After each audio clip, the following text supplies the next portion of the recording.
ሰላም ጤና ይስጥልኝ ውድ ቤተሰቦች እንዴት ናችሁ? ደህና ናችሁ ወይ? ዛሬም እንግዲህ ጠቃሚ ነው ብዬ ያሰብኩትን መረጃ አዘጋጅቼ ይዤ መጥቻለሁ። ከዛ በፊት ግን ለዚህ ቻናል አዲስ ሆናችሁ ከመጣችሁ ሰብስክራይብ በማድረግ ቤተሰባችንን ተቀላቀሉ።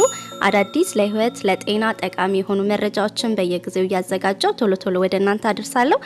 በዛሬ መሰናዳዋችን የጥቁር አዝሙድ ለውበታችን የሚሰጠውን አስደናቂ ጥቅም ይዘንላችሁ መጥተናል። አብራችሁን ቆዩ። ጥቁር አዝሙድ ቅመሙ ለአያሌ ምክንያት ይጠቀማል።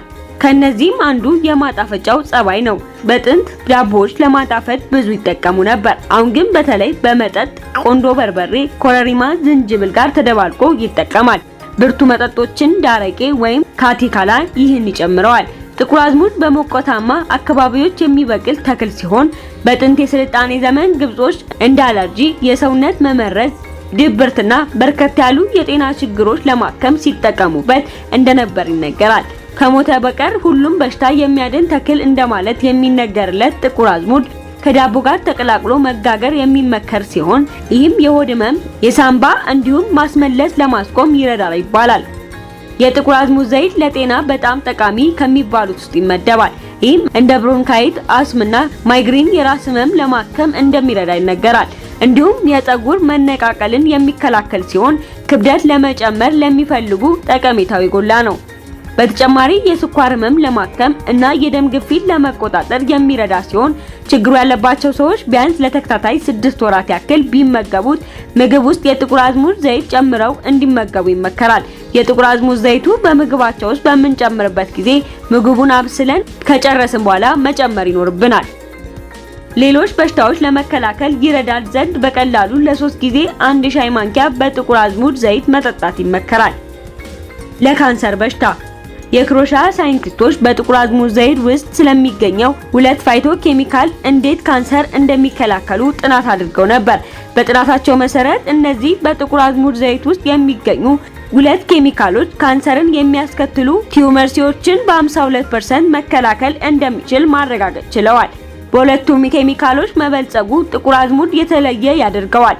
ይህም ካንሰር በተለያዩ መንገዶች ለመከላከልና ለማከም ይረዳል።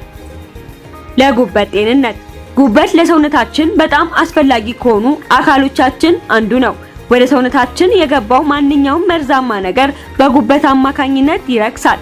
ከጉበት የሚገኘው ሐሞት ስብ በመፍጨት እንዲሁም አእምሮ እና ሰውነታችን ደስተኛና ጤናማ በማድረግ ቁልፍ የሆነ ሚና በመጫወት ይጠቀማል።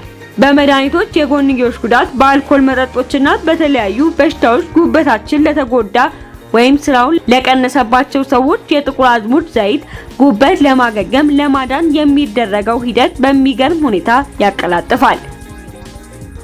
ለስኳር በሽታ በህንድ የሕክምና ቡድን ተጠንቶ ለህትመት የበቃው ጥናት እንደሚያሳየው የጥቁር አዝሙድ ዘይት የጣፊያ ቤቶችን ሴሎች በፍጥነት እንዲያገግሙ በሴራም ውስጥም ቀንሶ የሚገኘውን የኢንሱሊን መጠንን እንዲጨምርና በሲኒሙስ ጨምሮ የሚገኘውን የስኳር መጠን እንዲጨምር ያደርጋል። እንደሚታወቀው ኒግሌት አሲድ በተክሎች ላይ ከሚገኘው ጥቂት ንጥረ ነገሮች አንድ ሲሆን አይነት 1 እና 2 የስኳር ህመሞችን በመከላከል ይረዳል።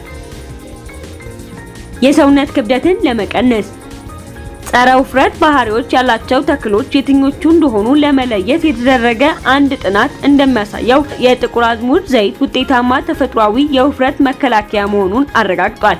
የጥቁር አዝሙድ ዘይት በሚከተለው የሰውነት ክብደት ሊጨምሩ የሚችሉ ክንውኖችን በመክታት ወይም በማስተካከል ይረዳል። የምግብ ፍላጎትን፣ ግሉኮዝ ወይም ስኳር አንጀት ውስጥ መመምጠጥ፣ የደም ስኳርን መጠን እንዲሁም ኮሌስትሮልን። ለፀጉር መሳሳት ከብዙዎች አንዱ ልዩ የሆነው የጥቁር አዝሙድ ጥቅም የፀጉር መሳሳት ወይም መመለጥን መከላከሉና በፍጥነት እንዲያገግም ማድረጉ ነው። ይህ እንዴት እንደሆነ ማንም ማወቅ ባይችልም ለመገመት ግን በጣም ቀላል ነው። ይህ ጥቁር አዝሙድ ከፍተኛ የሆነ የጸረ ኦክሳይዳንት እና የጸረ ባክቴሪያ ባህሪ ስላለው ነው። ለቆዳ ጤንነት ሚላኒን ቀለም ሲሆን ቆዳችን ጉዳት እንዳይደርስ በመከላከል ይጠቅመናል። ለአይናችን፣ ቆዳችንና ለእያንዳንዱ የራሳችን ቀለም እንዲኖረን በማድረግ ከፍተኛ የሆነ ሚናን የሚወጣው ኬሚካል ነው።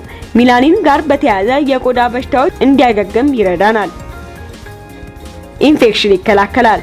ዓለም አቀፍ ስርጭት ያለው በሚቴሲሊን የማይሞተው ስታፋይሎኮከስ የሚባለው ባክቴሪያ የጥቁር አዝሙድ ዘይትን በመግደልና በማጥፋት ይጠቅመናል።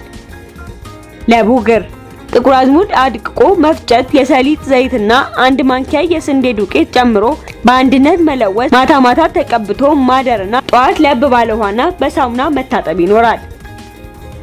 ለስብራት አፋጣኝ ጥገና የምስርና የሽንኩርት ሾርባ፣ ቅቅል እንቁላል፣ አንድ ትልቅ ማንኪያ የደቀቀ ጥቁር አዝሙድ በአንድ ቀላቅሎ ቢያንስ አንድ ቀን ወስዶ በቀጣዩ ቀን አርፎ እንደገና በሁለተኛው ቀን መውሰድ።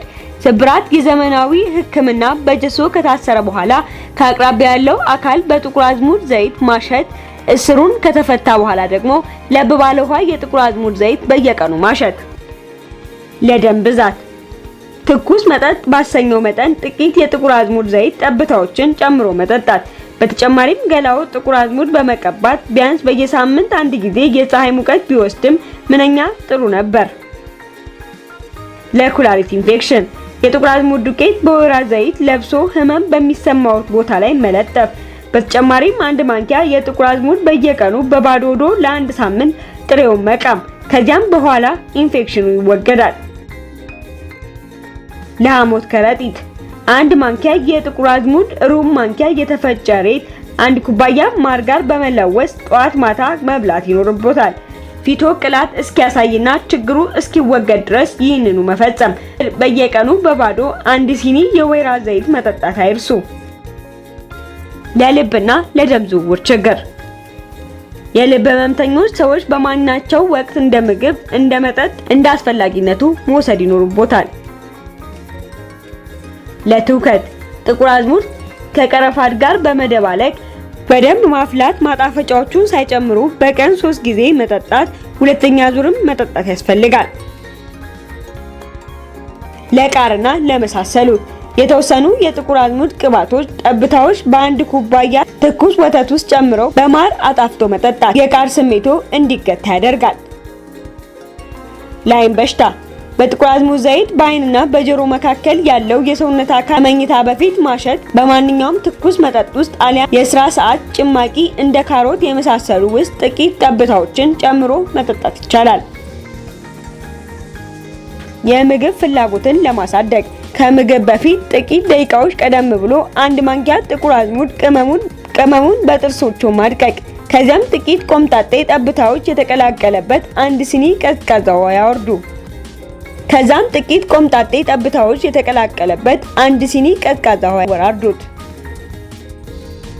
ለቅማልና ለቅጫም ጥቁር አዝሙድ አድቅቆ መፍጨት፣ በቆምጣጤ ለውሶ ለመታሻ በሚያገለግል መልኩ ማዘጋጀትና ፀጉርን ተላጥቶ መቀባት አሊያም ቆዳው ድረስ ዘልቆ እንዲገባ ማድረግና ለሩብ ሰዓት ለፀሐይ ማጋለጥ። ከ5 ሰዓት በኋላ መታጠብ። ለአንድ ሳምንት ያህል ይህንን ደጋግሞ መፈጸም። ለጥርስ ለቶንሲልና ለጉሮሮ ህመም የጥቁር አዝሙድ አፍልቶ መጉመጥመጥና ለጉሮሮ ችግር እጅግ ጠቃሚ ነው።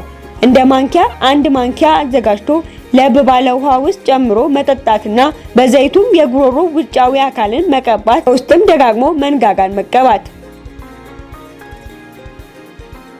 አስምን ለማከም የሚረዳን የጥቁር አዝሙድ ሽሮፕ በቤት ውስጥ ለመስራት ደግሞ አንድ ሻይ ማንኪያ ጥቁር አዝሙድ በደንብ እንዲደርቅ አድርጎ መውቀጥ፣ 2 ፍሬ ነጭ ሽንኩርት የተፈጨ፣ 2 ሻይ ማንኪያ ማር አንድ ላይ በመደባለቅ ውህደቱን ሁሌም ጠዋት ከእንቅልፋችን እንደነቃን ከምግብ በፊት መጠጣት ይኖርብናል።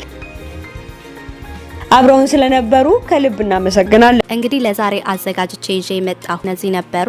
ጥሩ መረጃ እንዳገኛችሁበት አስባለሁ። ለእናንተ ደግሞ እንግዲህ የጠቀማችሁ ጥሩ እንቅልፍ ለመተኛት የሚረዳ ዘዴ አለ ብላችሁ የምትሉት ካለ ታች ኮሜንት ላይ ጻፉልን። በጣም ደስ ይለናል። ሁላችንም እንማርበታለን፣ እንጠቀምበታለን።